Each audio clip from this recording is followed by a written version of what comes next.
Hey, did Bob die last episode? Man, who the hell knows? I'm just glad that we're off the domes finally. Yeah, I guess we'll figure out what happened sometime in the next couple of weeks. Whoa, hey, something's wrong with the engines. We're stalling out. Perhaps his engine has overheated and needs water? Dude, there's a ship nearby. Looks like it's our turn to make a distress call, I guess.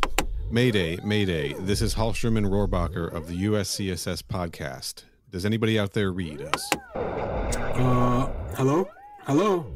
This is Daniel, captain of the USS Next Issue. Do you require assistance? According to our computer, it says here that our turbo drive has hyperstalled.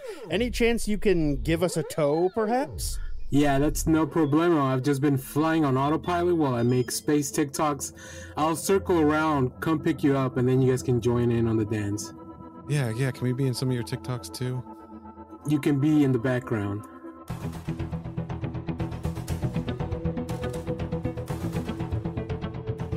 Welcome to Crew Expendable. I am kind of raw and messed up when it comes to that old father and son thing, Hallstrom. I am guy that, when given the opportunity to come up with a cool, badass code name, inexplicably picks Jackson Rohrbacher. And I am personal friend of Benjamin Percy, which will become more important to the episode later on, D-Mart. And this is normally a podcast journey through the ever-expanding alien universe hosted by two Xeno dorks, but not today. Well, for starters, there's three of us, and we're not talking about an alien property. We are talking about a Predator / X-Men property. Sure. This feels like one of those jokes that people were making online when, after acquiring Marvel, Disney then also acquired 20th Century Fox, right? And they're like, what's next? The Avengers are going to team up with Donald Duck to fight the Predator. Well... Yeah, they're 2/3 right, I guess. Yeah. I was just surprised they didn't want to make anybody from the Predator franchise a Disney princess. Not a lot of female representation in the Predator movies as a whole, unfortunately. That's true. Are they Prey. What do they call the Jocha? I forget how to pronounce the species. Yeah. I have heard a number of different pronunciations. Allegedly, it's something close to Yuacha, but I don't know how accurate that is. I know that it is not Yautja. Okay, I wasn't sure if they are gendered. I just figured an alien species wouldn't even probably bother with that, so we could just make anyone a Disney princess. You do raise an interesting point. Would Naru, would Amber Midthunder's character from Prey technically be a Disney princess? Oh, for sure. 100%. I mean, she deserves it. I would agree, yeah. She deserves it if being a Disney princess is a good thing. Yeah, I guess so. That's if it's a reward. And she wants to be one also. Anyway. Flawless work, Neil. Nice job. Yeah, I'm not stumbling over this topic at all, am I? This is what happens when the script runs out like 10 seconds into the episode. Well, we don't script the whole thing, you know. Danny, welcome to the podcast. What up? Introduce yourself and plug all of your things. Thanks for having me. First of all, it is an honor and a pleasure to be on this one. Still not the one about the sequels, though.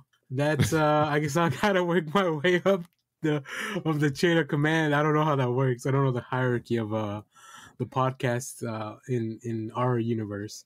But yeah, I'm host of the Next Issue podcast. That's my YouTube channel. Yeah, where I talk about all kinds of things that waste your time, like movies, TV shows, comic books specifically, including something like this. Yes. And I'm also a regular contributor to the I Read Comic Books podcast. I was just on a very recent, I don't know when this is going out, I guess, but I was on an episode recently. I think the week of New Year's, I believe. Okay. Yeah, then it's been a couple of weeks since I was on a show, but yeah, that one is specifically just comic books. So for all my other endeavors, whenever I want to talk about like Fargo, I gotta make my own video and my own channel. You do seem to talk about Fargo a lot. A quick tangent. I've been like Fargo deep in, like, I started watching season 5, and then I was like, oh, this is really good. I remember watching season 1, and that was really good. So in between episodes releases coming out on Hulu, I've watched season 2 and 3, which are also very good. So it's been Fargo for the past few weeks for me. So you went from season 1 to season 5, and now you're filling in. Because they're not related, right? This is not a building story. Fargo's just like it's kind of like an anthology every season. Okay, similar to American Horror Story or something like that. Right, but even when I wanted to watch, what was it, season 3 of True Detective, I didn't allow myself to just jump into it. I forced myself to finish season 2. Like even in an anthology series, I can't just like jump ahead. Season 2 is the one with Colin Farrell?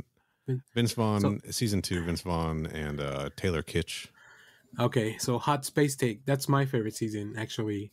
I think it's a better season than people give it credit for. I think so too. But it ain't my favorite season. Yeah, but it's really good stuff. And it's also, FX, 20th Century Fox, it's all connected. We might see a Predator. Dude, if I see a Predator show up in the season 4 of Fargo. Season 4 of Fargo, yeah. Yeah, I'm going to lose my shit. And it's also Chris Taylor Kitsch is there, and he's playing Gambit from X-Men Origins Wolverine. Thank you, Neil. Thank you. You're both welcome. It's all connected because Disney buys everything. Let me get this straight. It is youtube.com/next issue podcast. You got in before the @ didn't you? Well, I think they switched everybody to the @ so it's @next. Yeah, so you could just do /@next issue podcast. Okay. Yeah, I work very hard, and then they're just like, "Oh, we're changing the way we do this, so don't worry about it." You beat MK PodQuest to the custom URL, and I was mildly bitter about it. But then they changed up the way URLs work anyway. So like we got to 100 followers on our YouTube channel, the MK PodQuest YouTube channel that I have not updated in a year. That's not true. And then they were like, but it doesn't matter. Like you just get the @ name now. I will say the Crew Expendable shorts specifically, they do very well. Because I usually they'll be on my feed and I'll check in like when a new episode's coming out, or whenever I'm doing Alien coverage, I got to go to your page to get the link. To put it on my videos, and then I just check and I'm like, oh, look at that! This one, there's been 1 or 2 that I'm like, well, look at that! That one just kind of went off, and I don't know. It's interesting to see what kind of pops off and what doesn't. We had a couple shorts do some numbers on there. You think it would be enough for me to continue doing them? But it's a lot of work. I don't know how you do it, Danny. You knock out like 17 videos a day. It's a game of quantity over quality at this point with me. I've asked Kenny, I'm going to put you on blast on the episode because I know that once I've edited and released them, you give them a listen.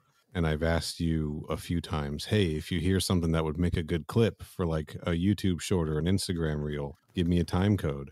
Mm-hmm. And so far, I think you've given me 0. Yeah, that's because I listen to them while I'm at work, and so I'm just churning out work and listening to it and enjoying the show and not really processing it on the level necessary to be able to point that kind of stuff out. Okay, that's fair. Danny, you thought you were gonna rip me a new one, and instead I turned it around on your ass. Got you. You damn.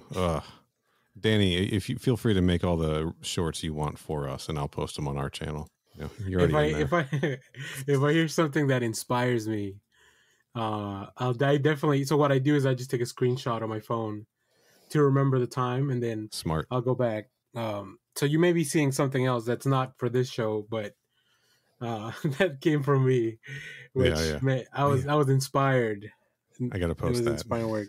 Yes, I gotta post that. All right, kids, what are we here to talk about today? We're kind of in this is sort of an interstitial episode. We are still in the midst of our Alien Resurrection coverage. Can I ask you guys a question since we are talking about this? Sure, yeah. What prompted you to take a detour into this scene, kind of like, because I don't think you're anywhere close to like being close to a Predator in the coverage that you're doing currently. So we're actually closer than you think. Our tentative plan, once we finish Alien Resurrection, we've got a couple things we want to cover. Like, what was that? The Weyland-Yutani report book. right? And a few things like that. But then we are going to spend 5 weeks covering all of the Predator movies, including doing Prey a second time, so that we can establish enough context to then jump into the Alien versus Predator section of the podcast. So yeah, cool. But we kind of have this running thing with the show where when we've needed, like, I'll call them filler episodes, although we treat them like real episodes, obviously. Just a break from what we're doing. You definitely get the guests for it. You definitely get quality guests for those. So I agree. Or when we're doing like right now we're in the midst of the holidays and scheduling is a little tricky. I had some vacation days and things like that. We just need to jump into something a little breezier, a little disconnected, right? That's when we tap into Predator stuff, it seems. We did Prey because Prey was a new release, right? And we felt a duty to cover it, and Prey fucking rules. But then we started doing, just for fun, just to break things up, the Archie versus Predator series. Yep. And then was it last Christmas, Kenny? I guess it must have been. We also decided to do an entire episode on the 4-minute Predator holiday special. I think it's more like 2 minutes, but yes. Yes. So Predator stuff is just kind of our let's stretch our legs. Let's walk away from the Xenomorphs for a minute before we get back into this. You know, that's when we turn to the Predator stuff. And like, we had always planned on doing Archie versus Predator 2, but I sort of got the hankering to read something of a different vibe, and Marvel just happened to drop this series, Predator versus Wolverine, and I was like, let's jump into that. I bet that's going to be a fun thing to talk about on the podcast, and it's a great excuse to get our friend Danny on here because he's a big comic book guy. So yeah, here we are talking Predator versus Wolverine issue 1 from 20th Century Studios in association with Marvel. It is very weird how they're putting that on the Predator and Alien books right now.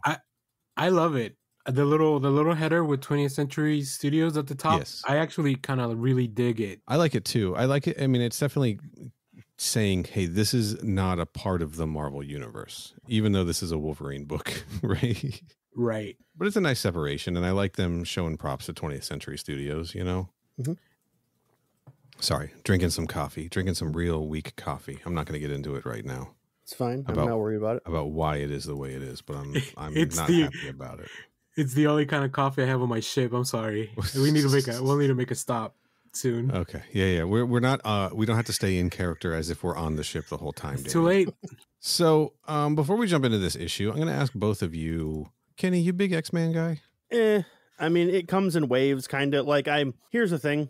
I read Alien comics for the show, and I read Punisher and Hellboy comics because I like those characters and also enjoy reading the comics. Right. And I was a big comic guy when I was younger, but when I hit like my early 20s, maybe mid 20s, I was like, and like as I started getting older, I more and more lost interest in them. Sure. And it's now to the point where I can't call myself a comic book guy. Like, the only comic I have read maybe this calendar year is the Alien comics that we read for the show. I don't really read comics anymore. I used to all the time when I was younger, and my best friend is like way into comic books, and I think part of me believes I was probably reading it because he was, but as I got older, I just kind of dropped off of it, and I cannot, like I said, I can't say I'm a comic book guy anymore, but I used to be a lot more when I was younger. Right. You got some history with it, though. That's fair. And specifically when it comes to X-Men, it was never my favorite comic. I didn't like the team comics as much because I was always more like, I just want to see the ongoing adventures of a character. And whenever it was a team comic, I was like, there's too many people. If there's one or two in particular that I like, I'll have to like wait several issues until they come around to be the focus character again and stuff. And so I was never as big a fan of the team comics as I was the solo stuff. But I did read Wolverine's like I don't know, like 12-year long or however long it went, solo comic, like the one from the early 2000s that ran for like 9 years or whatever. I read all of that and I thought that was cool. But yeah, that's about it. So you're not much of an X-Men guy, kind of a Wolverine guy. Big fan of Marvel's The Sentry, it seems. I am a big Sentry fan, yes. And when it comes to specifically X-Men, I like Nightcrawler. I always thought he was cool. And when it comes to villains, I like Apocalypse. I think he's a very neat villain. Yeah. But Wolverine is like in the top half of like X-Men teammates for me, but he's not number one though. Who's number one? Nightcrawler? Probably is Nightcrawler, yeah, honestly. Like I said, I've never been the world's biggest fan of X-Men anyway, so I never really took a lot of time to figure out who I really liked because I never read it that much, but I do remember liking Nightcrawler, so unless I can think of someone better, him and like Gambit were probably my two favorites. Sure. Yeah. Yeah, and then Banshee. Danny, how about you? You a big X-Men guy? Yeah, I would say so. I think I got back into comics around 2012. Okay. Yeah, Marvel was doing a lot of relaunching and like Marvel Now and rebooting of stuff. Not so much continuity, just like the status quo. And this is when Wolverine actually he was the headmaster at the school because Cyclops went off to be like a revolutionary for mutants. Sure. Which is kind of an inversion in their roles. Usually Cyclops is the more straight-laced and Wolverine's kind of doing rogue stuff. Not rogue from the X-Men, but like, oh boy, going rogue. Yeah, it's going to get real confusing. But he goes rogue, but sometimes it's a real Gambit, not Gambit from the X-Men, but oh boy. If you get Nightcrawler in there, you win an award. But not Nightcrawler the X-Men, Nightcrawler the movie. Yeah. So, okay. All right. Good work. Stay with us, folks. I've been picking up X-Men books not just X-Men books, but like X-Men has been part of my pull list pretty much since then. And I've gone back to read some of the older stuff. The old Chris Claremont hits. There's so much. Yeah, a few of those things. I tend not to go past the like early 2000s because things get real complicated. And either way, Marvel reset everything with like the Age of Apocalypse close to the 2000s. So like it's a good starting point to go back even further. Like I've read the big stories, like anything that's based on the movies, like what is it? God Loves Man Kills and like Days of Future Past. Yeah, Days of Future. That one. It's funny that there was so much like that one's so popular because it's really only 2 issues of a comic book. Like it's not a lot. It's really weird that one really caught on, but it's just such a cool concept. Well, they did a number of specials later on, I think, that tied into it as well. Oh, they're still milking it. I think there's an ongoing right now, like Tales from Days of Future Past or something like that. Criminy. Here's a hot take that I have.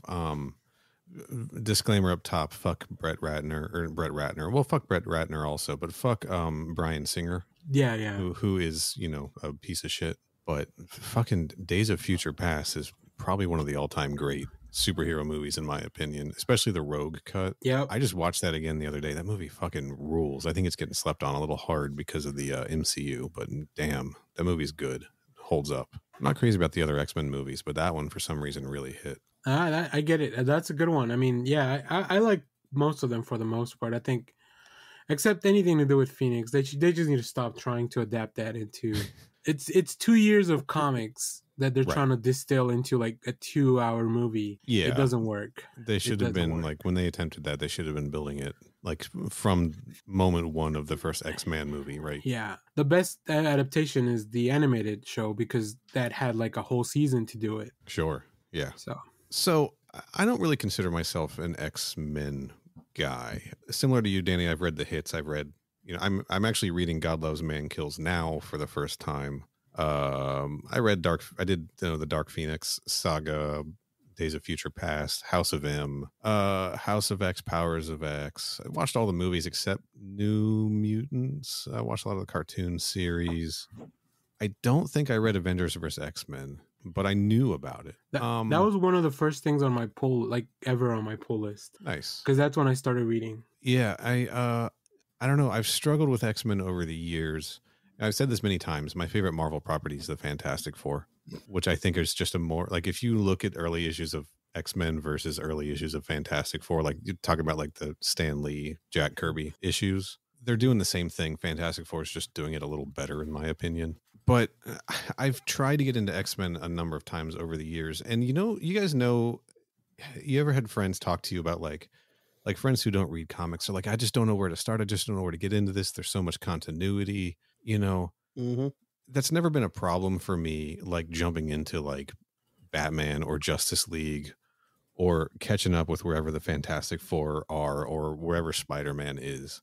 That's never really been an issue for me. But for some reason, every time I try to read an X-Men book, I'm like, I have no idea what the fuck is happening, who any of these fucking people are. How is this a number one? I don't know what's going on. Case in point, I tried reading some of Benjamin Percy's other comic books because he's one of their X-Men writers, the writer of this Predator versus Wolverine series. He's writing what is it, X-Force, and he's writing the Wolverine ongoing. Yep. Yeah, both of those. So I was trying to read some X-Force on Marvel, was it Marvel Unlimited? And I was like, I have no idea who these fucking people are. I can't keep track of this. How is this the beginning of a run? I feel like I'm jumping into the middle of like a story arc. It's just something about the X-Men and the various X books in general. I'm just never able to like feel fully on board with it all. And that's not a problem I have with other series. Like other series, I'm able to get caught up pretty quickly, you know, but I think there's just so much X-Man stuff. And yes, I did say X-Man. Yeah, you sure did. So much X-Man stuff out there that I just don't know what to do. So I think I was kind of looking at this Predator versus Wolverine as like a good, you know, starting point, maybe. Yeah, I think so. Here's my advice, I guess, for anybody that's trying to get into comics. You can definitely start with some of the stuff that's kind of like outside of continuity like this. I think that's a good starting point. You can also start with sometimes they do crossovers. Like Benjamin Percy just wrote Ghost Rider Wolverine crossover, where it's only really them two, right? You don't really need to it's just them two, and then from there you can kind of keep going with the story. Sure. So that's pretty like it's easier to do it like that. But I say, you know, find a character you want to read, and then try to get in there, and then obviously things will get more complicated. But the more you read, the more you'll start following creators instead, and then you could just kind of follow them instead of the characters, because that way you can always, you know, usually when a creator takes over, it's kind of not always a clean slate, but overall kind of a clean slate. Yeah. A new jumping on point, they claim. Yeah. I'll tell you the X-Men, I don't know why I keep saying it. The X-Men series I was able to get the most into and follow along the most was Ultimate X-Men, which I think was just telling really straightforward stories, and it was just a single book and a single continuity that you really had to worry about. Yeah. And I think those are still fun, but I hesitate to recommend Mark Millar's work because that guy's kind of gone off the deep end. Especially over the past few weeks. Yeah. Yeah. But unfortunate. Don't fret too long, Neil. Because this month we're getting a new X-Men, Ultimate X-Men #1. That's right. Yeah. Not written. It's written by Peach Momoko. Okay. And so it's going to introduce all new characters. So maybe you could do that instead of going to revisit the old ones. I might check that out. Yeah. We'll see. I just can't Mark Waid write every comic book? That'd be nice. I'd be up for all that. Yeah. He hits way more often than he misses. That's for sure. Anyway, let's jump into this discussion about Predator versus Wolverine issue 1. I'm going to give the credits up top here. This series is the 4-issue miniseries, right? And it is written by Benjamin Percy, who we've talked a little bit about. Danny, close personal friend of yours, is that true? Putting you on the spot here. It's kind of a one-way relationship, though. He doesn't really know yet. Yeah, so it's a parasocial. It's a parasocial relationship. Very much so. But look, I've not argued. I've talked to him on Twitter, and he's talked back. So nice. If he's listening, come on the show. Come on this show. Come on my show. Whatever show you want, we'll be there. Yeah, and tell me how to get into X-Men's. We've got a couple artists for this book. The present day art is done by Ken Lashley, and the Young Wolverine art is done by Greg Land with Jay Leestein on inks, and the Team X artwork is done by Andrea DeVito A lot of artists on this book. We are jumping around in time quite a bit in this first issue. Boy, did I frown when I saw Greg Land's name. Not gonna lie. When I was reading it, literally the first thing I saw when I looked at the cover was the name Greg Land, and I out loud went, "Oh boy!" Yeah, Greg Land came up in our discussions of what constitutes plagiarism in these comic books because of what's his name, Salvador LaRocca. Because of Salvador LaRocca. And I remembered the controversy surrounding Greg Land, particularly on his Ultimate Fantastic Four run. Sometimes you gotta get a light box and just Well, sometimes you just need to barely edit things in Photoshop and put them right in your book. It's unfortunate. It was, and honestly, it's the kind of thing like once you know it, you can't not see it, right? Like. He uses facial expressions like for that one guy, like 2 panels separated. It's the same facial expression. Just closed his eye on one of them. I don't know, man. I have a thing. Yeah, I actually took a screenshot. When we get to it, well, I'll talk about it. But all right, the difficulty of it is that you're putting him with. I love Ken Lashley. I think Ken Lashley draws some of the coolest shit out there ever. Yeah. And then Andrea DeVito. These opening pages are incredible. Jesus. Amazing stuff. And then Andrea DeVito, I think, although I'm not as familiar with them, very competent from just what I've seen. We don't get to see a lot of DeVito's art on this issue. Right. But I have read ahead, but we won't talk about that. Okay. Yeah, that looked too. The Team X stuff looked really good as well. But there's a lot of these young Wolverine pages in here. A lot. Yeah, it's like most of the issue, which, by the way, for listeners, is twice the length of a normal issue. Yeah, it's something like 43 pages or so.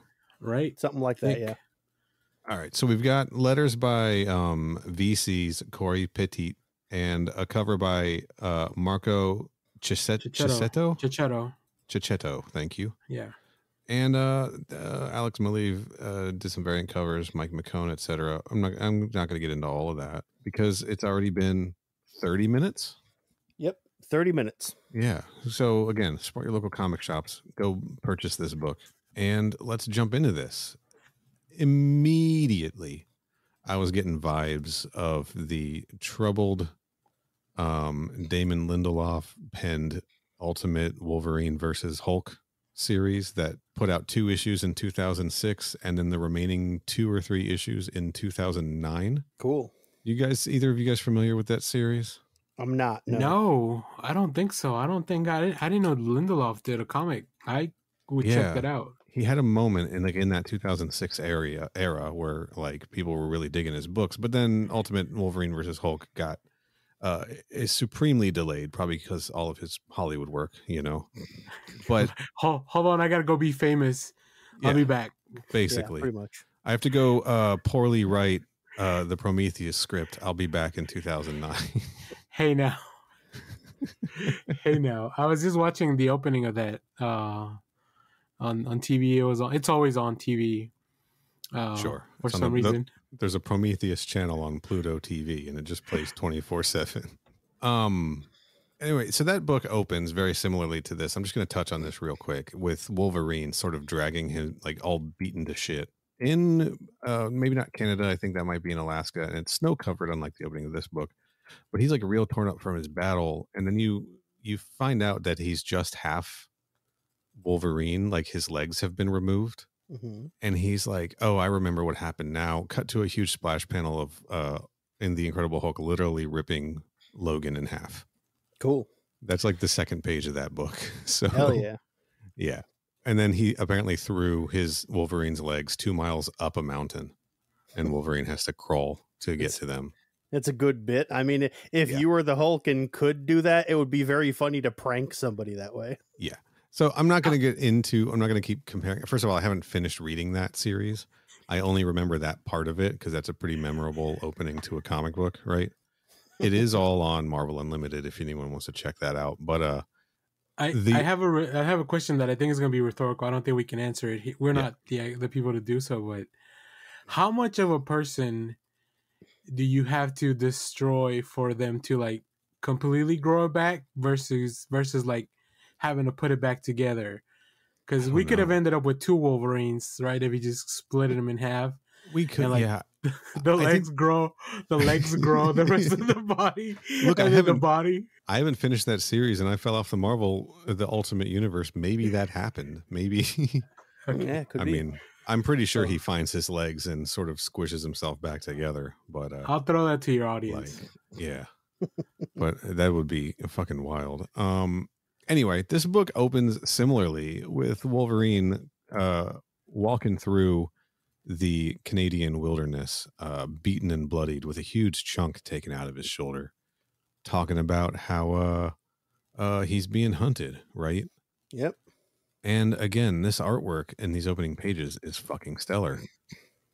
Really, really good looking art. And yeah, look, we're not going to go panel by panel here. He's being hunted by a predator. Right, he sure is. Yeah. You can.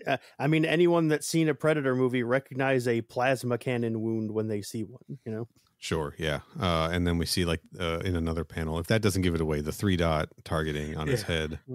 You know, the heat vision, etc. Yep. But yeah, he manages to dodge out of the way, runs off, the Predator chases him, and then there's like a VO that kind of implies that this fight or chase between them has been going on for a really long time, which I thought was an interesting twist, because I didn't know that the hook of this comic was like following the fight between them as it keeps happening over long stretches of time. Like, I didn't know that's what the premise of the comic was. I thought it was just the 2 of them fighting. So when they were like, oh, this has been going on for a while, I was like, flashbacks, eh? Yeah, very fun idea, honestly.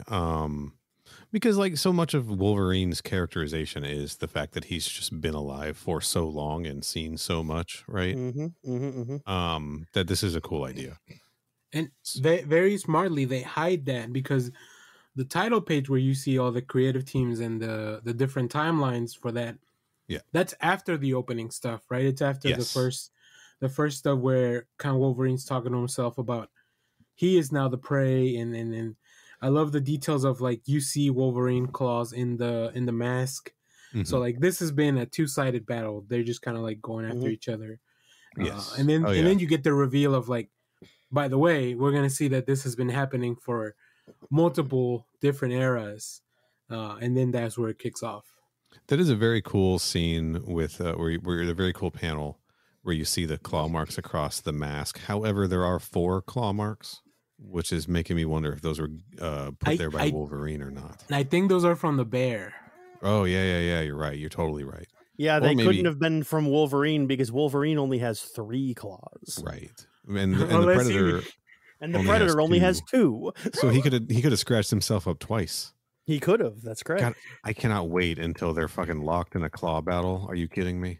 Oh, that's going to be sick as hell. Anyway, after the credits page, we cut back to the Alaska territory circa 1900 as Wolverine, and he's narrating his entire life. He's telling the story, we should say. We're not going to read his narration here, but basically he slices his way out of a frozen lake carrying a bunch of dead beavers. Right? He's got this gig where it's real easy for him to kill beavers and skin them and then take those pelts into town to trade for, like, you know, money and food and the shit he needs to survive. But he is, for the most part, just living out in the wilderness, sharing a cave with a bear. Dude, right? I fucking love that so much. He uses a cave that a bear is hibernating in as his like storage locker to stash his stuff away. I saw that and I was like, damn, great fucking idea. Love it. I recently, maybe in preparation for this, I rewatched The Wolverine. Right. And interesting choice. Well, I'm working my way towards Logan. I'm kind of working through all the X-Men films again, just by happenstance, right? Okay. But at the beginning of the Wolverine, there's a scene where I think it's at the beginning. Yeah, it is. That's more present day, but he's doing a similar thing, living out in the Alaskan wilderness, I believe, and heading into town to confront some hunters who have used poison arrows on a bear friend of his. So like there's like this pattern of like there's been 2 instances recently of Wolverine just like being tight with a bear, you know.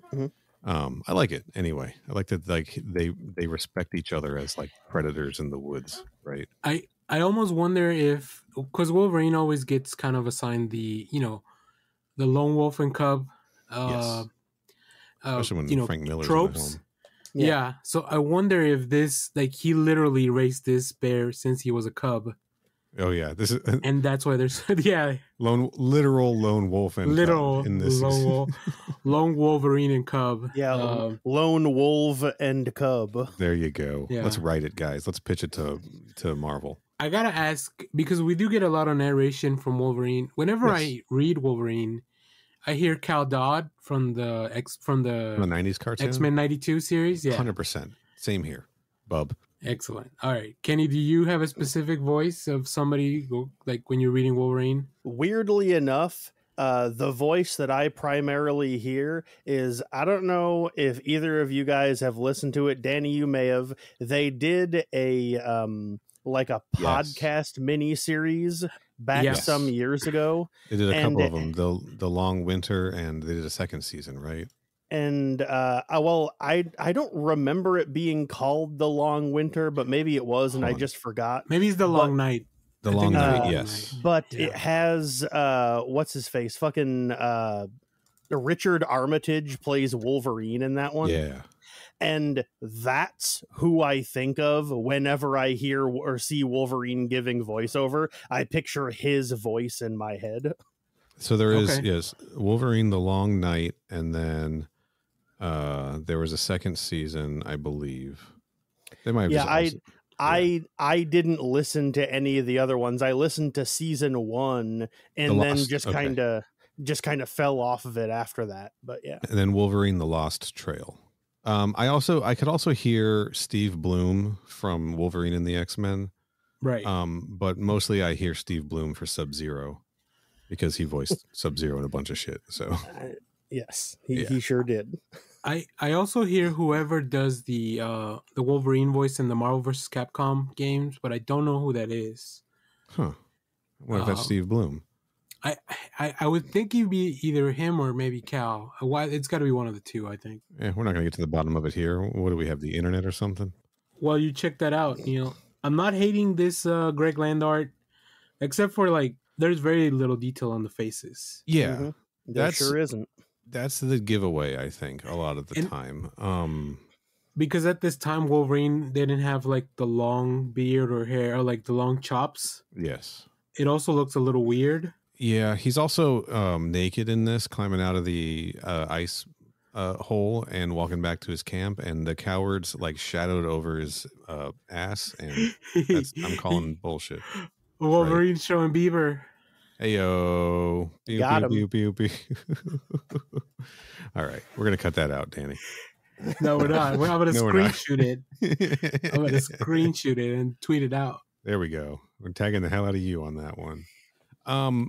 I like this, and I like learning that this is a Wolverine thing, right? That he's basically one with nature. Mm-hmm. He doesn't kill indiscriminately, and he sort of we learn he's like criticizes the people who just come to pillage the wilderness and everything. He sure does. Before we get to that, we get a spaceship flying overhead, landing in the snow, and a gosh darn predator climbs out, right? And I laughed out loud because when I saw the predator, I went, this MF is dressed like the Shocker. This MF is dressed like the Shocker. It is. I could not believe they did that. I was like, what a fucking choice, baby. I mean, we know what we're seeing is his skin with like the fishnet, like netting that they wear, Yep. But just the way it's rendered, it looks like the Shocker. It looks like the Shocker outfit. And here's where I have a problem with the art once again, or not so much the art, but the layout. Yeah. When he jumps out of the ship, I at first thought there was two predators coming out of the ship, right? Because you see him jumping, and then the next panel that's kind of overlapping the original panel has him checking his watch, or maybe checking his location on his Apple Watch, whatever. Yeah, whatever. His heart rate. Yeah, yeah. Oh, I got my steps in for the day. Great. It's a weird panel because in the page where he's leaping, it looks like an explosion behind him. Like he landed his ship, but then it blew up and he jumped out casually. He Right. crashed it. Yeah. He only knows how to crash land and jump out of the ship. That's Or right. Yeah. And then I don't know what's going on. He then walks for a while following his tracker, finds another predator frozen beneath the ice, stuck with a whole bunch of arrows and knives and things, Yeah. and like digs it out just to take its weapon. Like it's a spiral ninja star, I'm gonna call it. That I'm like 95% sure that is what happened, but Okay. that is not what my brain processed was going on when I first read that page. Yeah. What I had thought happened and what I thought the page was depicting was the predator coming up on like a frozen lake and then looking down and then like seeing his reflection. Sure. But like the dead predator under the ice, I first thought it was what he was seeing was a reflection of himself, Right. but he was having a memory of something that happened in his past, and that's what he was seeing in the reflection rather than literally seeing himself. And so like the panel where he like reaches over and like has his hand over the little spiral throwy thing, and then he's just suddenly holding it. What I thought was happening was he was reminiscing about the time that another predator gave him this weapon in the past. And he was thinking about that while he was pulling it out, but he like already had it when he arrived. And I was like, that was a weird way to depict it. And then I read the page again and I was like, oh, that's just a dead predator. And he took it off the guy's body. Got it. Okay. Oh boy. And that's the challenge too, right? Because there is no reading. There's no reading on these pages. It's just our storytelling via the art. Yeah, So predators it's don't so fucking funny. talk, so you know. He might, so he's looking down and he's like, remember, like that's like an artistic choice of like triggering a memory. I like it. Whatever. I mean, I guess we don't know which is true, so it can be both. I think. I guess it could be. I don't think it is, but I think there is a right answer. But I guess it could be both. Yeah. Meanwhile, our young James Howlett, aka Logan, is walking into town to trade his pelts and get some bourbon. Right? That's a classic Wolverine drink is bourbon. Unless you're Joss Whedon writing Astonishing X-Men, in which case it's just beer all the time. Now, I thought he was also looking for a place in town to stay because of the storm, to wait it out. Yeah, he did. He did say that there was a storm coming. So He smelled it. Fair. Yeah, so he heads deep into the outpost called Scar, deep in native Athabascan country, mostly populated by loggers, trappers, miners, and the few women inclined to follow them. He tends to avoid it unless he needs money or supplies or a drink. So he's in the tavern, right? Yep, he's having his drink, and some smug fuck tries to hire him to do a job. Some smug fuck with two facial expressions. Yeah, this guy is looking like a real asshole, and he has like a stupid mustache and wearing a bowler cap, and he's all like ho ho ho all the time, and I hated him. I hated him too. Yeah, but at the same time, I had a good feeling about this guy.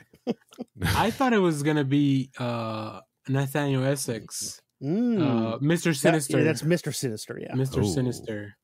But I don't think it's not. It's not, no.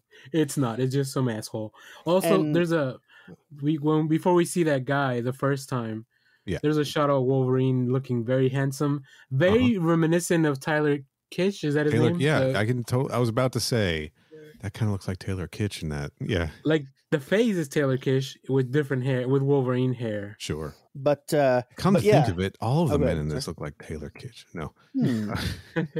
But yeah, he's at the tavern, and like I said, this guy who later on we find out his name is Tucker. And by the way, yes, I did write in my notes Tucker, more like fucker at some point. But he's not directly trying to hire, well, not yet trying to hire Logan to do the job. He's like talking to the barkeep.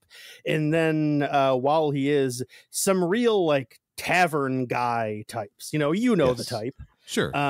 Get their asses completely fucking demolished by Logan Right. when they try to pull a gun on him to get him to tell them where his stash is. And then he just proceeds to completely fuck them up. If you want to know what these guys look like, picture the kinds of guys who would start a fight with Wolverine in a bar.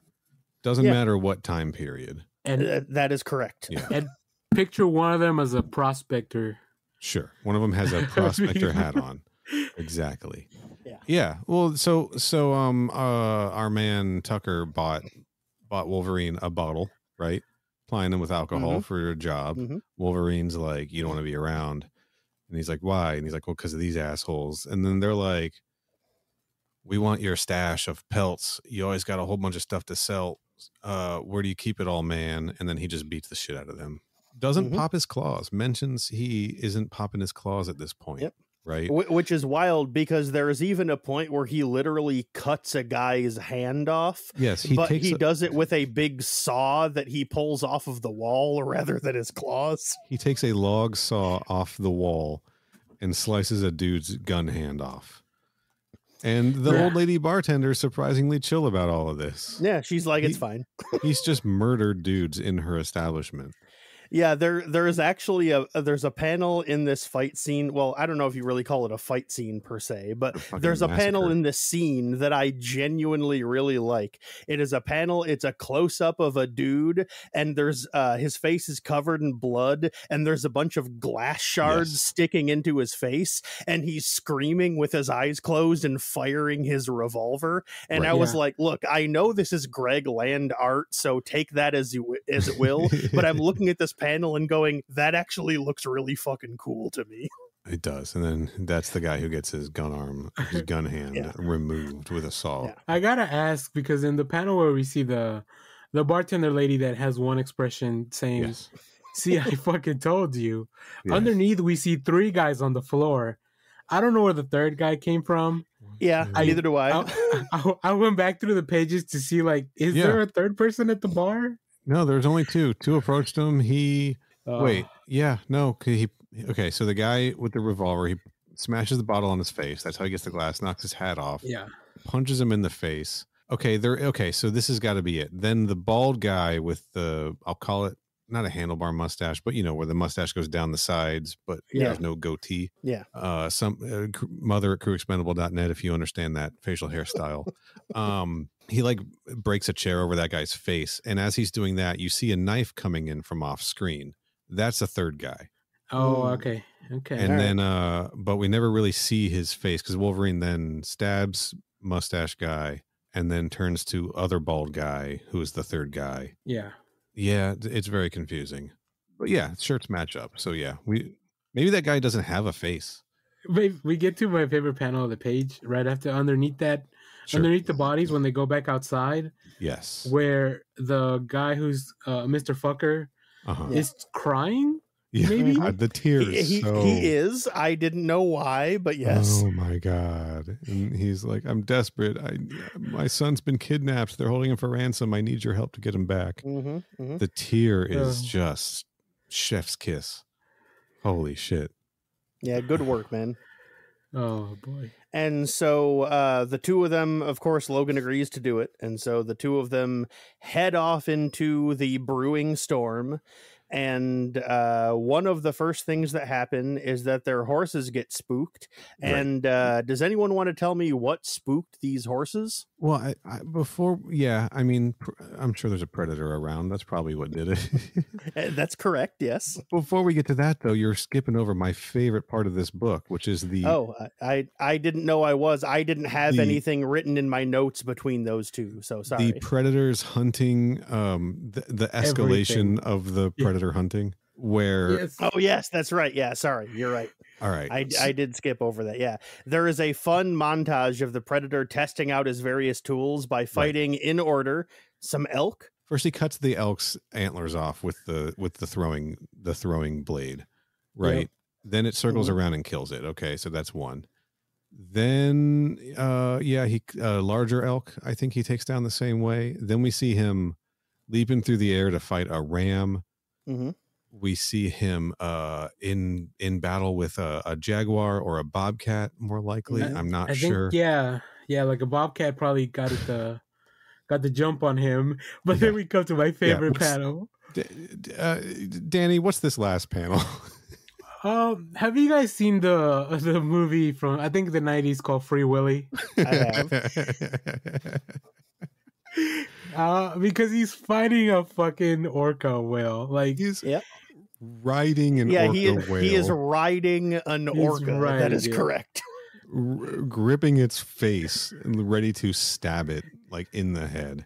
Yeah. Now you can tell this isn't a professional actor because the fin is straight up, so it hasn't been kept in captivity. But this pose is very similar to the kid riding Free Willy. Yeah. I wonder. I wonder. Is it similar or is it suspiciously similar? Yeah. Well, an incredible panel, honestly. Yes, I'm good. I'm glad you mentioned that I accidentally skipped that over because that was earlier on in my notes, but I didn't realize I had skipped it over. No worries. The predator then sees in the distance the smoke billowing from some sort of village or settlement, right? Yeah. So clearly that's got his attention now. He does take the time to decorate, which I appreciate. You know, it's all about some marking your territory. Putting his trophies up on a tree, right? Yep. What did I want to see this orca skeleton though. Like, God damn it. Yeah, does he just take the front part? I don't know, incredible. Like, because it's a lot of cartilage there. Yeah. I don't know that you could just take it all. Yeah, I don't know. Look, it's going to take a lot of willpower to not make that the podcast thumbnail art. A lot of whale power. Hey yo, got him. All right, but yeah. But yes, as you were saying, Kenny. Logan and Tucker are going through the woods, and their horses get spooked. Right, and Logan's he's talking about how he's feeling sympathy for this guy. Again, he says he's always been kind of raw and messed up when it comes to that father and son thing, which is why I made that my designation and not because of my real world issues with that. Mm-hmm. And they show you that by reminding you that he killed his dad. Right. They have that panel in like a little thought bubble off to the side. Now it's like, yes, thank you. I didn't forget. Don't worry. Important detail, important part of Wolverine's backstory. But yeah, the horses are spooked. And again, I'm going to guess that they were spooked because there's got to be predators around. Right. Right. All right. Yeah. All right. Danny, do you have a guess as to what's spooking the horses? Yeah, I think they're just tired. I mean, I don't want to be out in those snow like that. I'll be done with it. Well, this. Bye. Well, you're both right because what ended up spooking them is they come across a dozen skinned corpses hanging from the trees. Yeah, that's fun. Human multiple and species. animal. Yeah, multiple species of corpses and undressed in different ways. It's like the bodies exhibit. If you guys have ever had a chance to go see that, see all of my competition at the bodies exhibit, right? That's right. Yeah, that's a Childish Gambino line. Mm. And Tucker is like, "Whoa, the people who took my son must have done that. They're killers. They're monsters. I know it. It's the." And I think is this at the point? Oh, so they were going into the Athabascan territory. And some of these people skinned are the Athabascans, which Wolverine is very upset about because he likes the Athabascans. Yeah. And while this is happening, there is a brief shot of the Predator just hanging around watching them as they're doing all this. Just, I know you guys all know this, and like I knew this too and didn't have to Google it. But for anybody out there who doesn't know, the Athabascans are Alaskan native people, just for the record. And then we see another really funny panel that I really enjoyed where Wolverine's skulking around while Mr. Tucker, he's, first of all, you probably shouldn't put metal things that close to your skin in the cold like that. But he's got a little, what's it called? Telescope? Not a telescope. Like a spyglass kind of thing? Yeah, like a spyglass type of thing. Yeah. Yeah. This guy's a dipshit. Yep. He sure is. This is where Logan has the speech about, or the inner monologue, or the narration, I don't know what to call it, where he talks about how, you know, everyone out here is just to pillage or kill and butcher and tear up the rivers for gold. And so he's angry, right? He's angry seeing his native friends all skinned and butchered. And he's ready to fuck up this cabin full of people. as the predator is watching. This predator has been stalking them this whole time. We saw him over the shoulder of Tucker when Tucker was looking at the dead bodies. We see him sort of go cloaked in a couple of panels right as Wolverine kicks into the door to fuck up this poker game. Right. And he kills all of them. Just bone claws out. Yeah. Right. Like, that's how you know he's mad. You know, he said earlier he keeps the claws in, right? But he has popped his claws and he is slicing the fuck out of these guys, cutting off hands, demanding to know where is he? Where is he? Right. Yeah. Blam. And then then Logan gets fucking shot. And we don't, well, I was going to say we don't immediately find out who did it, but I think it's like literally like a panel or two later. It's the exact same page. Panel. We do literally find out right away. Okay. I couldn't, I don't have it literally, I don't have the book in front of me, so I couldn't remember how the layout was structured. Yeah. But yeah, Wolverine gets shot from behind and then he's like, what the fuck? And he turns around and then Tucker, and here in the thing is where I wrote, check this shit out. More like fucker. That's when I wrote it in my notes. And he's standing there holding like a big like Joker 1989 Batman movie revolver, and it's like smoking at the end. Now, I'm no gun expert, but Wolverine looks like he was shot by like a shotgun or something bigger. Like an El Mariachi hand cannon, right? Yeah. It blows the hell out of him. Yeah. Sure. But that's why it must have been the revolver that Joker had in 1989. You're right. Yes. Now, one thing I also forgot to mention, when we're outside and we see the Predator cloak. Sure. If you're reading this on the guided view, it looks really cool because it looks like it just transitions from one panel to the next one. And maybe I'll send you a little video of the screen recording.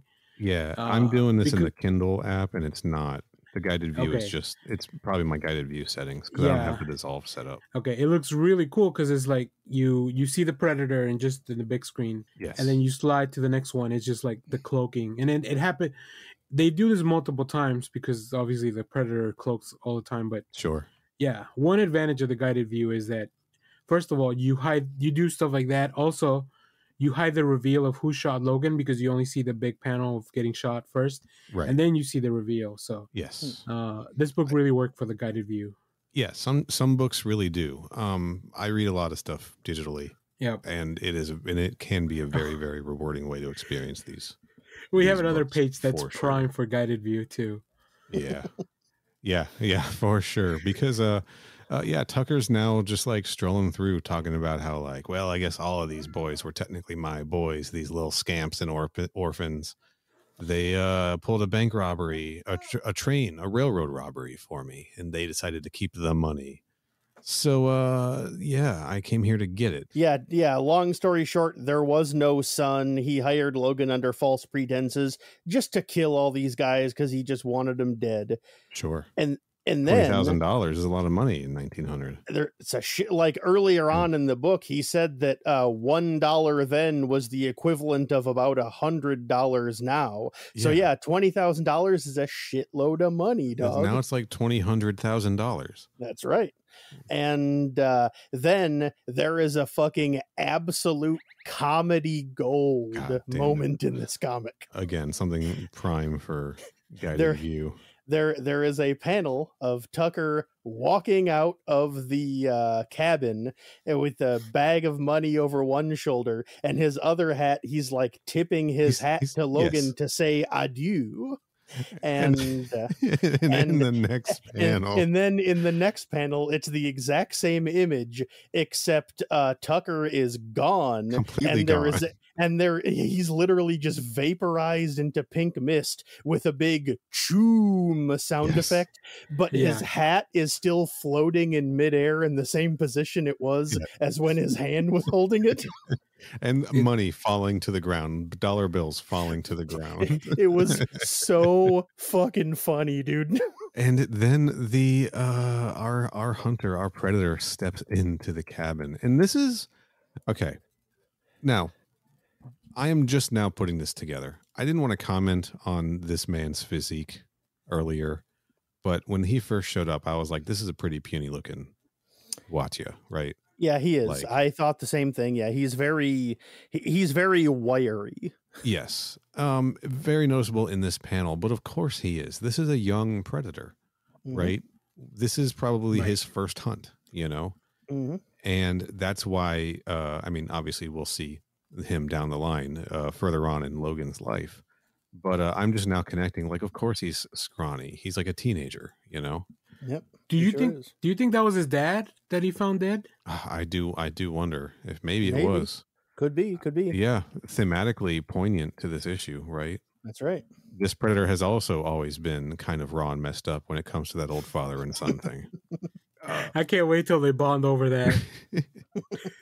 We get a nice view from his heat vision looking down at the headless body of Tucker as he repeats, you know, in the way predators replay sounds, lines that Tucker said earlier: they're killers, they're monsters. As Logan leaps to attack him, again, he repeats, they're killers, they're monsters, and fights, right? Yep, we finally get the fight implied by the versus part of the title, which is fun. Hell yeah. Yeah, and Logan claws him right in the face, like right up top, causing the predator to drop his mask. Mm-hmm. Yeah, and say and quote everybody's favorite newspaper comic strip Kathy when he says "ack." He sure does. Ack. His hair did go up a little, like Kathy. A little bit, yeah. He's freaking out. This predator needs his coffee. Am I right? That's right. Yeah. I think that's a Kathy thing, right? Mondays, am I right? Oh no. Ack. And he'll never get a date. But yeah, Logan starts the fight off strong by, you know, like you said, knocking his mask off in the first hit of the fight. Sure. But then after that, things start going south for him real fucking fast. He does. I love his line. He says, "Whatever you are, I'm going to carve the ugly off you." Mm-hmm. That feels like a Logan line, right? It sure does. But it also feels like a Predator line because there's always a comment about how ugly these things are, you know? So also correct, yeah. Strong writing. That's all. Strong writing. I will say the best thing for Greg Land was that they get to use a lot of heat vision. Sure. So like you don't need a lot of detail. As a matter of fact, it's really up to your colorist to really get all that stuff done with, you know, with just a rough outline. Greg Land was like, "Can we do the whole thing in heat vision?" No? Come on. No? All right. Greg Land was like, "No heat vision? Ack. You let the alien guys do a whole book without dialogue. You won't let me do a Predator book with only in heat vision? Come on." Anyway, as Kenny, as you were saying, yeah, well, things turn in this fight when the Predator starts off by cutting some of his claws off. Breaks his claws off. Yep. Because again, he's Bone Claws at this point. This is pre-Weapon X, right? Yep, sure is. Yeah. And then gets fully impaled directly through the center of the torso. Takes just like a big chunk out of him and like meat pops out the back. And he's ugh. That's not good. And so Wolverine kind of basically just goes, "Man, fuck this," and flees, and the Predator starts chasing him. But then after a little bit, they both just kind of stop in their respective spots to like heal up in their own way. Like Wolverine takes the spear out, and the Predator pulls out the little thing and starts dabbing himself with it. Sure, yes. Med pack. And then the chase resumes, right? And the Predator's not fucking around anymore. He's shoulder cannoning. He's throwing that. I wish I knew Predator weapon names. You guys know, right? The Ninja Star. The thing, the thing he picked up from the ice earlier. Yeah, sure. Getting Logan in the leg. Logan's jumping off cliffs. Dives into his cave. Right. His storage unit, as I referred to it in my notes.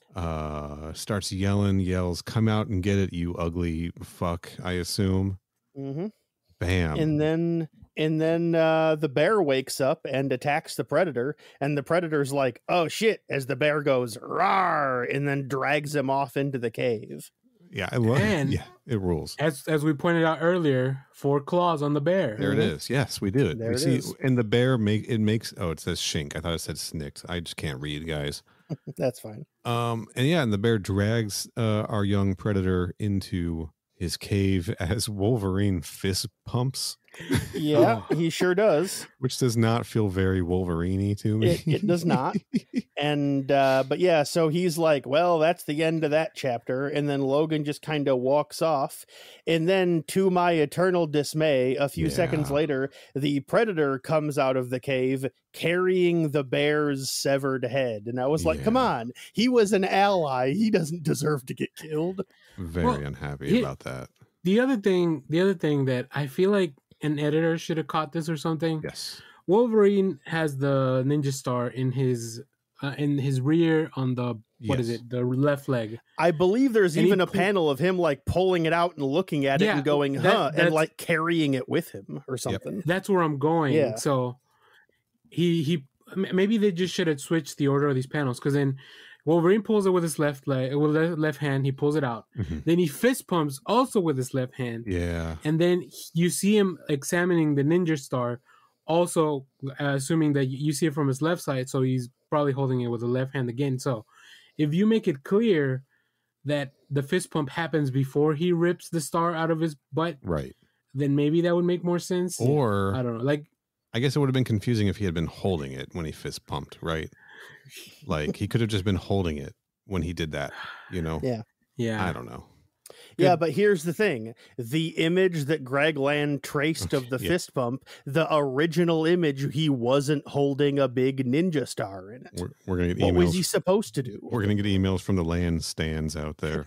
No, we're going to get emails from people that already found the original image. Oh, there you go. Mother at crewexpendable.net, if you know where some of these came from. Now we're going to fast forward to just many years ago, but not as many years ago as the 1900s. So this is still prior to our opening scene. Still prior to present day, yes. Yeah. This is when Wolverine was part of Team X, right? Yeah, we are somewhere in South America. So. Yes. Just on, we are in the first Predator movie. That is correct. That's exactly what's happening. Very similar setting to what you would expect from a Predator movie. And I don't know, what's the mission going on here?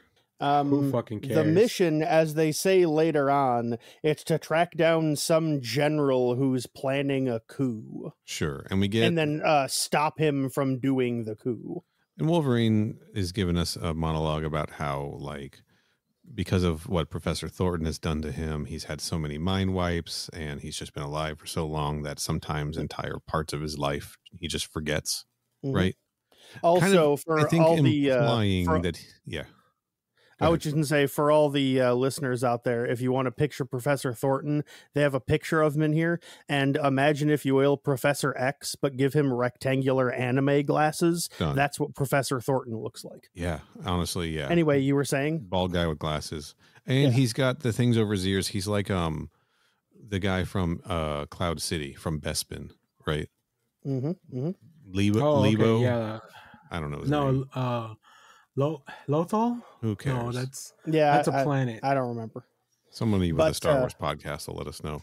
But anyway, Wolverine and a group of other dudes are rappelling out of a helicopter, and they're like special forces guys. Sure. As you already mentioned, Team X, but we're not told that yet. And imagine, if you will, again, a thought experiment for all the listeners. Close your eyes unless you're doing something that it's unsafe to close your eyes, and imagine the 5 most Rob Liefeld ass characters you've ever seen. Yeah. That's what Team X looks like. These are 100% Rob Liefeld ass They guys. do have a lot of pouches on them, don't they? They have a lot of fucking pouches on them, dog. Yeah. They have the design, but I got to tell you, this shot of them 5 is one of my favorite panels in the whole book. The art here is very, very good. I like this panel a lot too. We get our roster here, right? Now, I'm familiar with Wolverine and Sabretooth. Okay. I don't know who Maverick is. Do you know, Dan? So he's the only one that I know, because he's been on the current. He was in the Wolverine that's kind of ongoing right now. So I went to look it up. He can absorb energy to reduce his damage. Okay. So like, instead of healing, he just doesn't take damage. Interesting. I don't know the other 2 guys. I don't know Jackson. We got Jackson back there with a big gun. And he has like long hair and kind of like a mask or something. Their mutant power is big guns. And then we have a guy named Cruel, but he's spelled with a K. Yes. And I don't really know what the fuck is going on with that guy. He's very animal looking, right? He looks... Later on, we see a close-up of him, and he looks to be some kind of bat-human hybrid. Like that. He's fur covered. Because he has like the big ears, and he has like the wide, flat nose with the split in it, like a bat I can does. see that. But he also has like a big handlebar mustache, and I don't know what the fuck is going on with that guy. One thing I noticed on here is how similar Wolverine and Sabretooth look at this point in their lives. I think that's kind of a nice detail. Sabretooth does have a minigun, though. That's how you can tell them apart. Again, the Rob Liefeld-esque. Am I correct? That's right. And like you said, everyone's fucking covered in pouches. Everyone, actually, the image that I got is... the fucking 90s Cyclops costume where it's like the blue with the yellow. Imagine if everyone had to wear a costume that had that look. That's what these guys look like. I can see it. I do want to just get on record here that I am not a Rob Liefeld hater, because at least that man drew his own drawings. You know what I'm saying? Like, I will probably agree with you. I'm not really a hater. I don't think his work is like good, but I'm not gonna be like, oh, I fucking hate that guy just because I don't like his work. It's like, he's fine. Lots of other people also do stuff I don't like. It's fine. Whatever. He got memed a lot because of that Captain America drawing, you know, but well, that is very funny. Let's be real. Come on. I do want to emphasize too. I know when we're saying Liefeld, at least this is what I take it as. It's very design wise. Like the proportions are not like Liefeld would usually do them. Like this is definitely Davidi's own style. Yes. But like he's using the character designs from the time. Yes. Because these are characters from that era. Right. And yes, you know, pouches and gloves and big guns. Big galore. Like big sci-fi guns that aren't real weapons, you know. And pouches up and down their like suspenders and they're around their calves and their belts and everything. Yeah, that's what I'm making. My point about Rob Liefeld is a separate one of sometimes that dude's art hit, not all the time. But sometimes his art fucking hit. You know, like if you're gonna dislike Rob Liefeld, don't dislike him because of his art. Dislike him because sometimes he's kind of an asshole online. Yeah. That's right. He does. You know. I'm not defending the man here. I'm just saying, like, sometimes his art hit, you know. Like, I was looking through a lot of books in the 90s, okay? There's a reason so many people bought it, right? Neil. Sure. Yeah, you're right. And he could on the best of days do a really, really good Jim Lee impression, you know. Anyway, let's move on though. So they're skulking through this jungle here. They're trying to find a guerrilla force planning a coup or something, right? They have to. Right now is when we find out why they're here. They got to kill a general. They stumble across some sort of maybe Mayan or Aztec ruins. Probably Inca, since they are in South America. With El Dorado. A watchtower built outside of it, right? Wolverine scales this watchtower, right, to take out the sentry. But he's too late. The guard has already been skinned and hung upside down. And then Wolverine's like, wait a minute. This seems vaguely familiar somehow. Interesting. A lost memory is triggered of a monster in the woods, of a first and final hunt. As a net fires out of nowhere, grabbing Cruel, pinning him to a tree trunk and sort of biting into his skin the way those predator nets can do. And then he has his only line in the entire book, which is, and I quote, "Aye." And he says it with that much glee in his voice as well. He's thrilled this is happening to him. And Wolverine says, "I might have forgotten about the Iwatya boy, but he had not forgotten about me. And this time he brought reinforcements." As we see 1, 2, 3, 4, 5 predators decloak amongst the trees. Yeah, because what happens is the predator decloaks in the tree and he's like, oh, I've forgotten about him, but he didn't forget about me. And then you think it's just the one. And then in subsequent panels, you see 4 more decloak. And then Wolverine goes, oh, shit. And he brought reinforcements. In my version, it is just 4 cloaked and then 4 uncloaked, or 5 cloaked and then 5 uncloaked. Maybe I'm not remembering it correctly. I like the weird part is I like your version better. That would have been a nice reveal of just like okay, that's fine. Imagine if it had just been on the one panel our Iwatia decloaked and the other one's cloaked, and then the next panel the same, but all of them are now revealed. That would be pretty sick visual. Yeah, I had thought the way it was done was that we see the one in the first two panels cloaked and then uncloaked, and then they repeated those panels, but with the 4 more. They kind of did something like that. That's how I thought it was done, but that might just be due to how I was reading it, because I was just scrolling through the pages on a computer screen, so I might just be misremembering it because I saw the first one first. Fine. And then I had to scroll down to see the rest of them. It's fine, Kenny. Memories get broken and scrambled because of Professor Thornton. That's true. It's all right. The weird part is that at the end, you see Wolverine once again fist pumping, and then Don't You Forget About Me starts playing out of a comic book. That's right. Don't you forget about me. It is weird that there's a football field at this Incan ruin that he's walking across.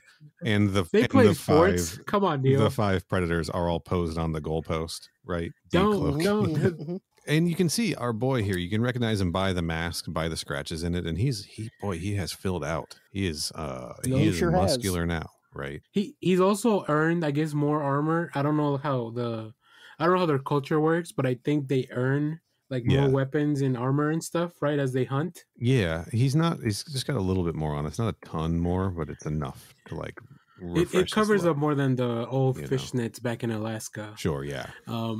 I did send you guys on the Discord a couple of videos of the guided view with some of the things we talked about. Yeah. Just so y'all would have them, because it's really good stuff. It looks cool. The decloaking works really cool. The headshot to Fucker's face looks really funny. So I think that'd be nice to probably put on the socials for the listeners. Sure, so they know a little bit of what we ended up talking about. Yeah, I like those. And it does look nice. I have my guided view, at least on my computer, it slides. It doesn't, Yeah, see this one, the one on the iPad, because I have my iPad next to me as we were kind of going through this.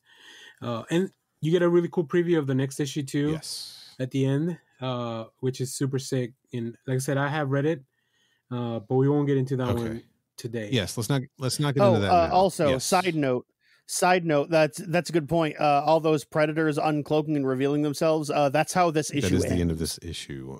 Oh yeah, I guess. Yes. No, it's the fist pumping in the football field. It's the shit that Danny made up. That's how.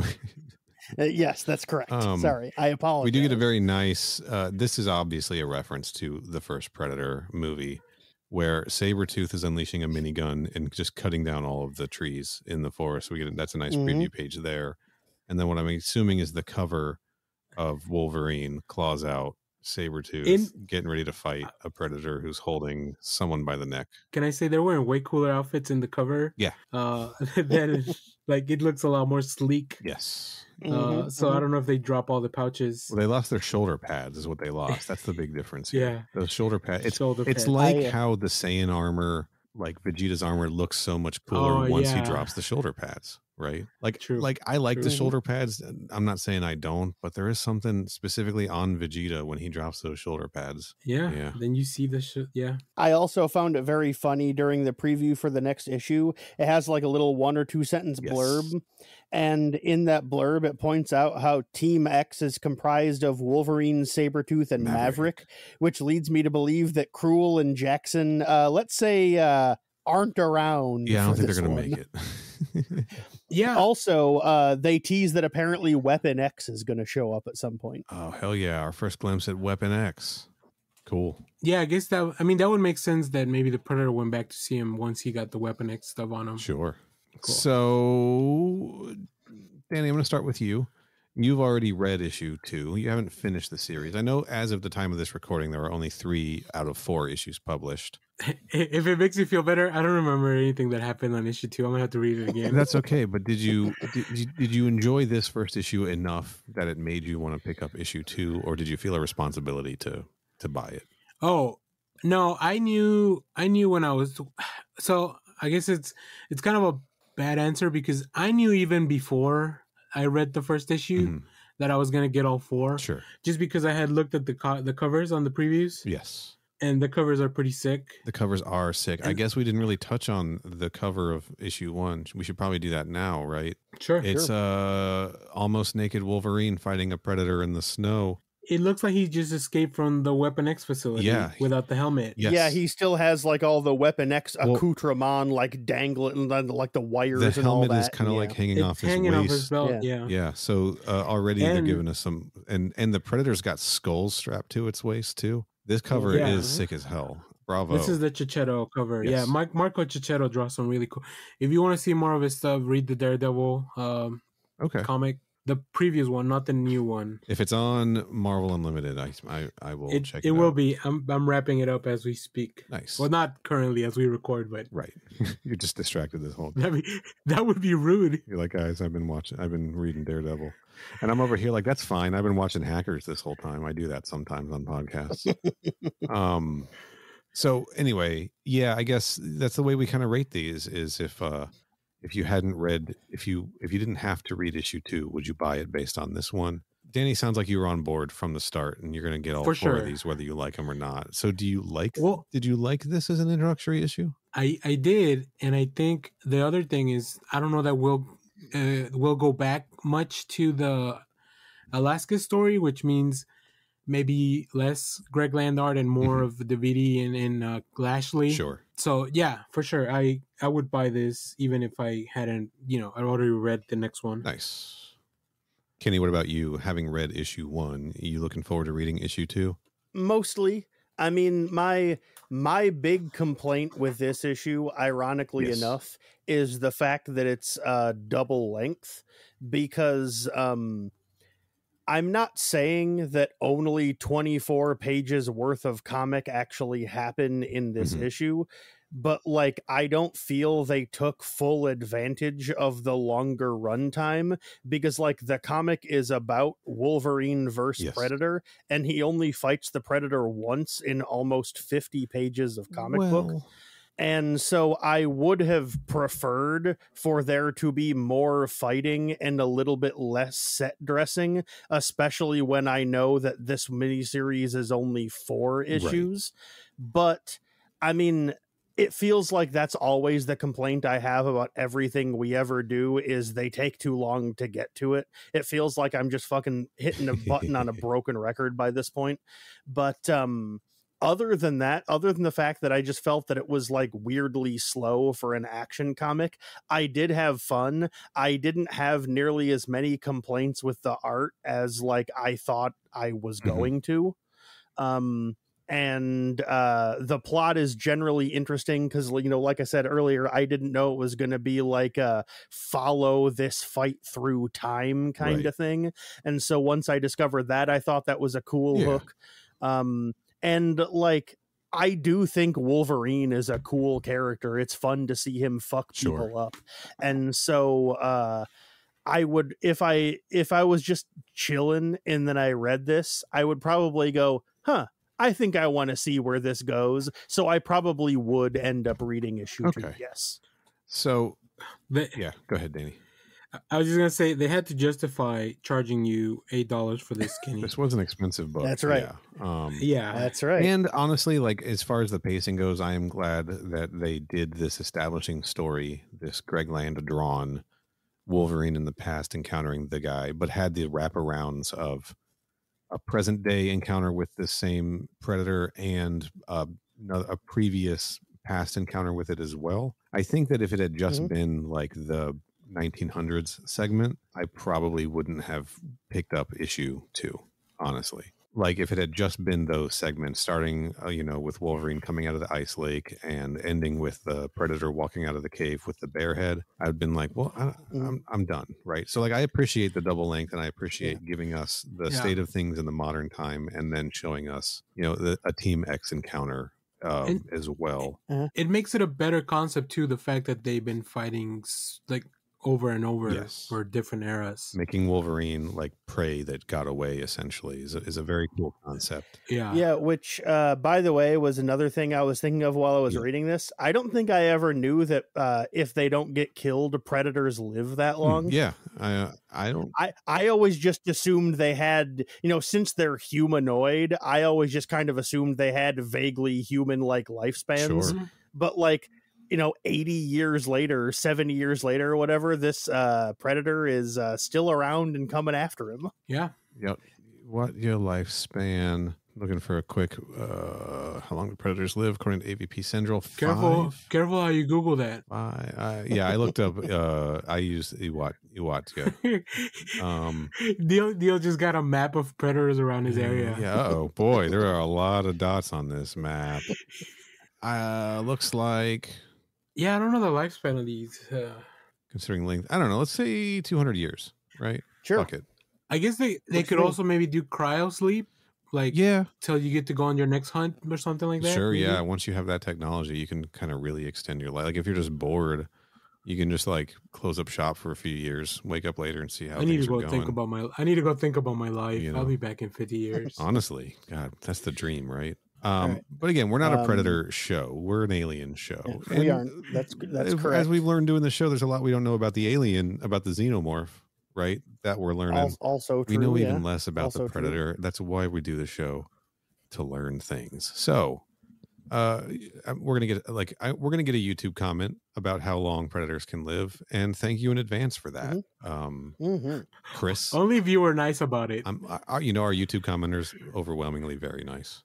Okay, good to know. Love our YouTube commenters. There's a handful of them. Shout out to all of you. And our comic book commenters sometimes are not the nicest people. And shout out to our Instagram friends. Jordan, I see you.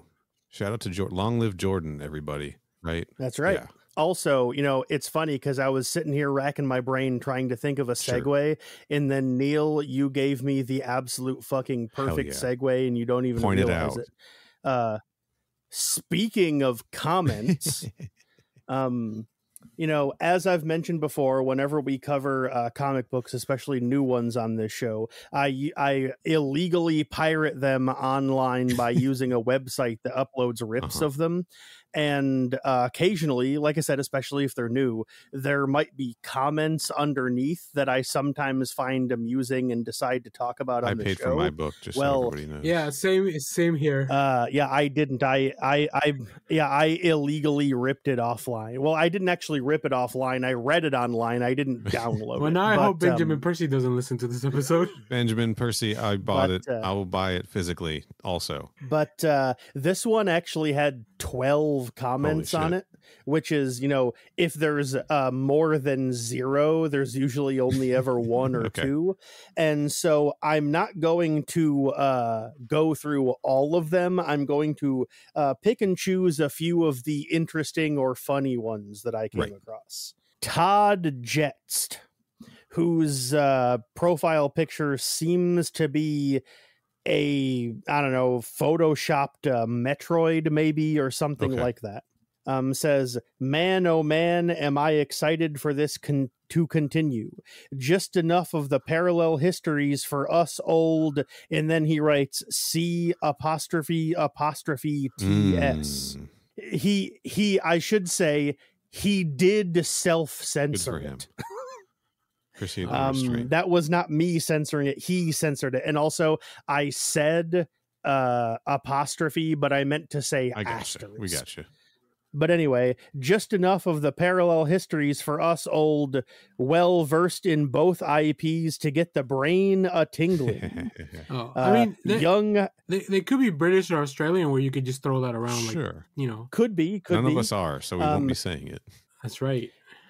Young Howlett post-patricide, penitent in the pristine pre-industrial North. I don't know what he was on there. I'm going British reader. Are we going to run into Dutch in that jungle? Or was Team X there before that same type of op? Man, when Der Schlachter called Logan Runt, it was enough to bring back all their subsequent battles and beefs and actually got me real riled reading it. Great writing, perfect art, none of that computer shiny shit. loving it. What? And then Hold on, time out. Wow. well, all right. I want to address that part because Greg Land is in this issue. Yeah. So yeah, there's a lot of that. Definitely a lot of computer shiny shit. Also, in the production of this, I don't think we'll see Dutch because in the movie they were in Central America, Sure. and they're in South America in here. So sorry, buddy. Yeah. Then he gets a response 1 month later from Tempter 60, and the response just says no.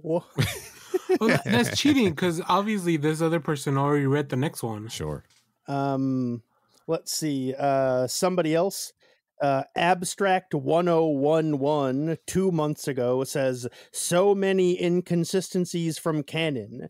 These writers are garbage. It's like they've never even heard of either character. I could nerd out and go on and on and on, but I'll save the rant. If you're a fan of either of these franchises, you'll know exactly what I mean. I will say the art is pretty great, but doesn't make up for the derivative storyline. You've acquired the rights to this amazing franchise. Do better, Marvel. Okay. So here's where I'm going to chime in, because not only has the Predator universe, the extended canon stuff, essentially been dropped with Marvel becoming, or with Disney owning the property now, right? Much like the Alien franchise, all of that stuff is sort of relegated to, let's call it Legends status, right? Yeah, pretty much. Yeah. But not only but the movies, if you go from like the Alien versus Predator movies to the Predator movies, there are still some inconsistencies with the tech, even with those essentially like arguably being in the same canon with each other. But okay, so I don't know how accurate this is, Danny. Maybe you can chime in. I was looking at X-Men Wikipedia articles, and they list sort of like reboots, and it seems like that they've done some form of rebooting the X-Men every year or two since 2012, more or less. But there've definitely been some continuity changes that have to have happened, like from all of these sort of revisions and restarts, right? Yeah, probably so. Marvel doesn't do like big like universe wide reboots a lot, like DC does with Crisis. But they do retcon things. I mean, they retcon things all the time. Yeah, what I've been able to figure out is that when DC is like, oh man, we need to like, fix this continuity and retcon some stuff, they'll have like an in-story explanation where like some big universe altering thing happens. Whereas when Marvel's like, oh man, we need to like change or retcon this continuity in some way, what they'll do is they'll just release an issue where somebody says, anyway, the thing is like this now, and if you've ever heard it was anything different, it was never that, and it's not like that. Marvel likes to gaslight us. Yeah. Whereas DC likes to use the Speed Force as often as possible to change things. Also correct. We do live in a post-Secret Wars universe, which everything changed there. So. Sure. Yeah, and I know all about that, totally. I did have one last set of comments, and then I'll be done. Just to put it to my point, this is essentially rebooted, soft rebooted Wolverine meeting hard rebooted Predator comics. Like, there's no content. Like, who cares? Right. Yeah, I mean, I know it's a DC thing, but this is basically an Elseworlds comic, so it's fine. Yeah, it's 20th century, right? That's the header. So. Exactly. Yeah. But Tempter 60, the guy who you may recall went no earlier, comes back. He actually, this comment was left 3 months ago, so this was before his no comment. He writes, Predator Hunter with his rainbow, only for the wokies. Oh boy. Predator Hunter with his rainbow, only. And a Brian Bullen responds, 3 question marks. WTF are you on about this? Is he talking about the heat vision?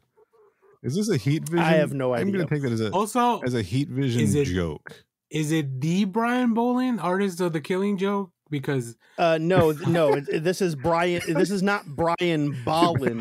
This is Brian. Imagine Bolin. Brian Bolland on reading Predator versus Wolverine comics illegally and commenting on it. But yeah, and then Todd Jetst again comes back. He was the one that the limey. He was the one that left the original comic about, or comment about, man, oh man, am I excited for this to continue, etc., etc. He made, let's see, his said, he's just mad because his mama forgot to warm up his pizza pockets. He bitter like the Mountain Dew that soaks all of his sheets. I mean, Wow. And then I get that. And then I would be upset too. I mean, and then a user with a profile picture of a Nova, not like the Marvel character, but like the celestial body. And the username Repubs are a-holes replies, "You're a right CUN+sign. You know that?" Wow. And then like 5 question marks. This is weird. I don't think they're British nor Australian. And all 3 of those were directly in reply to the "only for the wokies" comment. Predator. So he said that, and everyone's like, "What the fuck are you Predator talking hunting about, dog?" rainbow only for the wokies. This has got to be a comment about, Yeah. because the only rainbow I can see in this is the heat vision. The way the heat vision is done. Here's the thing, man. You're making the mistake of assuming he's talking literally about making a reference to the comics. What he's actually doing is talking about how Predator is woke now because it's a Disney product. Of course. How stupid of me. Like I said, you're making the mistake of taking it literally. Gotcha. He's just saying that Predator is woke now. That's all he's saying. All right. Okay. Cool people. I am glad I paid for my comics, so I don't have to experience whatever the fuck that was. Only for the wokies. Jesus. All right. That was all I had on that. So we're good. My turn to give my final opinions on this. If I had read this as is with all of the time jumping and everything, I would absolutely be picking up issue 2. When I saw that they were doing Predator versus Wolverine, like as I already mentioned, gave me Ultimate Wolverine versus Hulk, or whatever that series is titled, flashbacks. And B, my second thought was, of course, this makes so much fucking sense. That's the same thing I thought when they announced that they were doing a Wolverine versus Punisher miniseries. I'm like, of course they are. Why the fuck wouldn't not? They? So yeah, I hear you. I can't say that I've ever been a huge Wolverine fan, and obviously I talked up top about having some problems getting into and sticking with and understanding the various X-Men continuities, right? Not for lack of trying, right? But I think that this was a good, accessible book for someone with kind of a moderate, maybe above average experience with X-Men. I think somebody with less experience with X-Men than I have could still get into this. I think that this does enough character development or explaining of Wolverine, who Wolverine is and what he stands for, right? That you can get on board with the character very quickly. I think that the way that this is written makes this an accessible book for somebody with maybe just a passing knowledge of Wolverine, maybe somebody who's only seen the movies, maybe someone who's only seen a Predator movie, right? I think that this book is a great jumping on point. And yeah, I would definitely buy issue 2. I already have, mind you. I've bought issues 2 and 3 and pre-ordered issue 4. So I will be getting the whole series. And I paid for them, Benjamin, if you're listening. I bought them. So same here. Some of us even bought multiple variant covers. So so I like this, and I think that this is gonna be fun. And I'm like, it ain't as weird as something like Archie versus Predator, our last interstitial Predator series was, right? Yeah, because this pairing actually makes sense on its face. This is, but this is a different kind of compelling experience where this is like, oh no, this is just like a good Predator book and a good Wolverine book so far, So yeah, I'm looking forward to jumping into the rest of the series over the next few months, probably. Honestly, at the rate we do interstitial books. Seems reasonable. And Danny, I'm going to ask you now if you will come back for those whenever possible. Of course. Yeah. Because they'll be shorter. Hell yeah. They will be shorter. They sure will. Yeah, Danny, you've listened to the show. We can go on, right? Like, The trick is to listen to the show at 2 times speed. Oh my God, you're a monster. Oh, no joke, man. I'm just kidding. No, I'm dead serious. There's an entire part of my notes that I cut out and decided not to bring up because I knew it would give us another like 25 minutes of discussion. And I'm like, we don't need to pad out this episode. It's fine. My bladder appreciates that, Kenny. All right. Well, I guess we should wrap this up then. It sounds like you've got some business to take care of, Danny.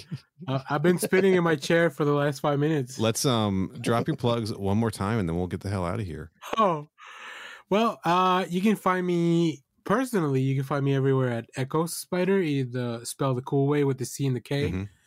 I'm sure Neil will put a links to some of that links stuff in the show notes. Yeah, but you can also check out Next Issue Podcast on YouTube, where you can find comic reviews, movie reviews, trailer reactions, all that nonsense. Yeah. And every once in a while, I'll cover an Alien book or a Predator book or whatever and send people this way because I know there's more coverage over here. And you and your cohorts do lives on YouTube on the weekends? We do live streams most Saturdays, 10 a.m. Central Time, where we just kind of talk about things that happen during the week or movies or specific topics. I think if you say this is coming out next week, we are working on putting together our best of 2023. I sent out a survey that a bunch of people have answered, and I really appreciate that. Sure. So yeah, we'll be talking about that in the next pretty much all of January. All our shows are going to be best of different types of media. So nice. And then lastly, I'll plug real quick the I Read Comic Books podcast. I'm a producer there. I'm also a regular contributor. So yeah, check that out. If you want even more comic book stuff, that doesn't talk more. It doesn't only talk about the big two. It talks about all kinds of stuff. Hell yeah. So very cool. Kenny, let's speed through this. Where can people find you on the internet? Danny has to pee. I'm working on it. I'm still on Twitter for now. I'm on Blue Sky. I'm on Letterboxd. My handle on all three of them is at CYHOBBEZ. That's all I got. Neil, how about you? Nice. Twitter, Instagram, Blue Sky, Threads at Final Neil. I do a Mortal Kombat show with our friend Corey, mkpodquest.com. We are wrapping that show up, but there's a few episodes left to go before we pivot on to a new premise. But go check it out. It's a good show. Kenny, where can people find this show on the internet? We're on Twitter at Crew Expendapod. We're on Blue Sky at Crew Expendable. We're on Instagram at Crew Expendable Pod. We have a website at crewexpendable.net. Our YouTube page is youtube.com/@crewexpendable. And Neil, as you mentioned earlier, our email is mother@crewexpendable.net. Hell yeah. Go subscribe to our YouTube channel. And while you're over there, subscribe to the Next Issue Podcast YouTube channel as well. That's right. Danny, thank you again for hanging out with us to talk Predator versus Wolverine issue 1. For sure. Had a great time. We will be back next episode, I believe, to talk about Alien, is it Descendant issue 2? I believe so, yes. Yeah. Because that's coming out, that's dropping in 3 days as of this recording. Mm-hmm. So we'll have to... So make sure to tune in to then a couple of weeks from then to find out where I dropped you guys off after picking you up in space. Yeah, we'll figure it out. So We'll write something. I don't know. I hope that the intros are at least in some kind of order. Yeah, we're trying to hold some continuity. I hope Bob did die the previous episode from when this was recorded and not later on. Well, we'll find out if he died, if he ever comes back or not. Sure. So. That's it. Thanks everyone for listening. We'll be back soon to talk about some alien stuff. Mm-hmm. Until next time, stay frosty. Frosty. You got to say it too. No, stay frosty.